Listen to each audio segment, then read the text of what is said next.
Историјата се повторува. Но, кој има моќ да памети? Годината е 1936. Некаде во Германија. Веќе 3 години и нацијата и светот се омаѓосани од Спасителот, кому на секое собирање му оддаваат богообожување и восхит, радосно воскликнувајќи Hail, Hail. Не заборавајте, годината е 1936.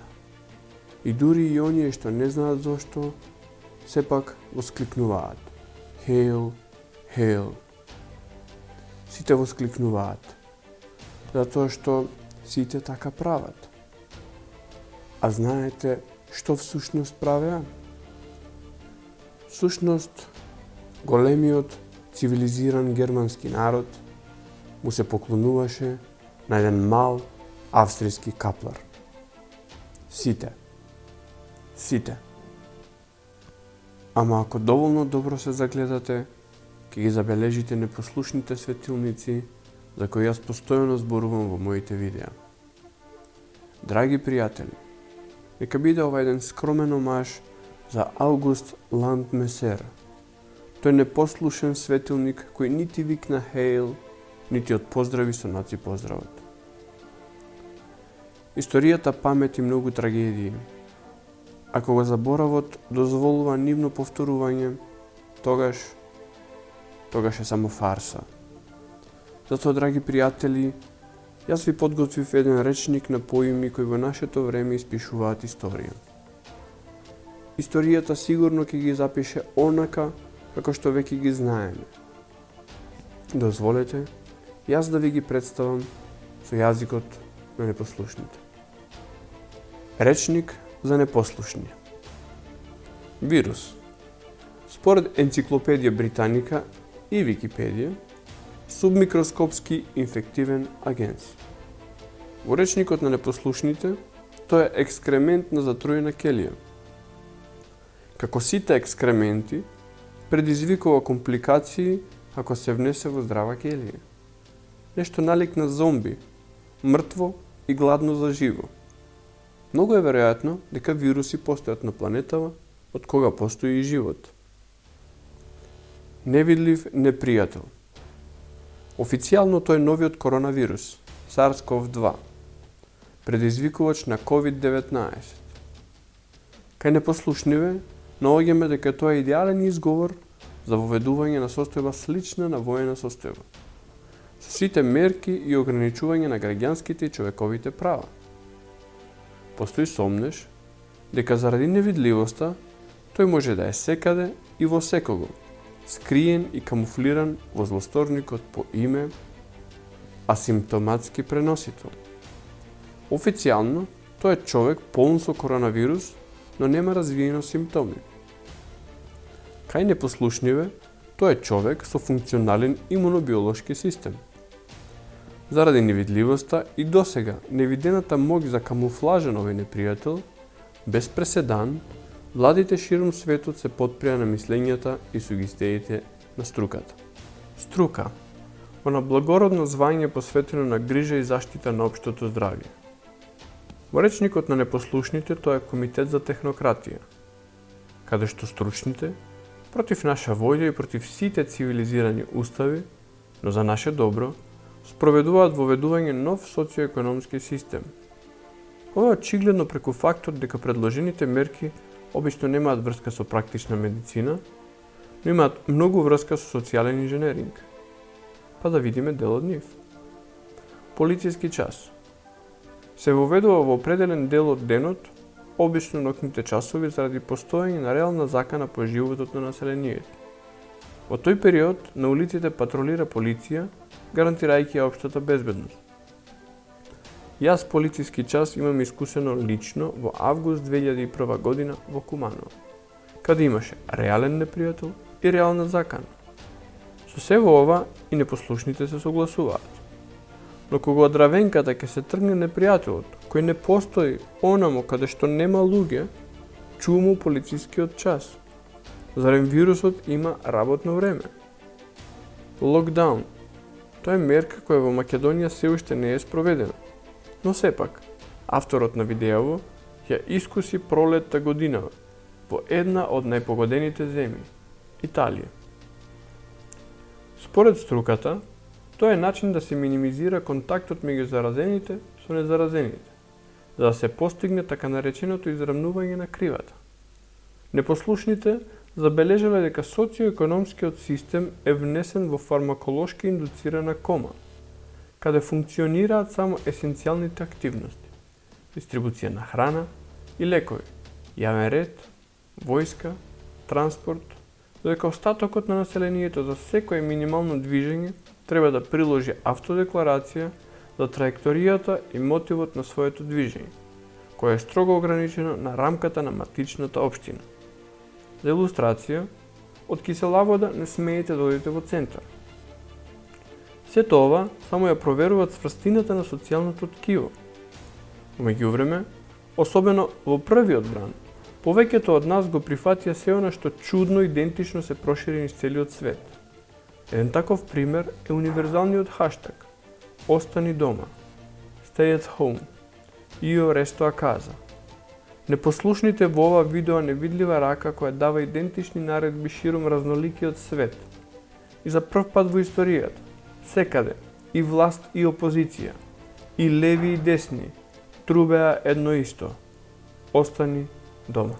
Набројувајќи ги по имиве, одеднаш ме обзеде чувство како да сум библиотекар во некој средновековен манастир, кој наместо да препишува однапред зададени догми, буричка низ старите текстови, напишани на стари јазици од паганско време.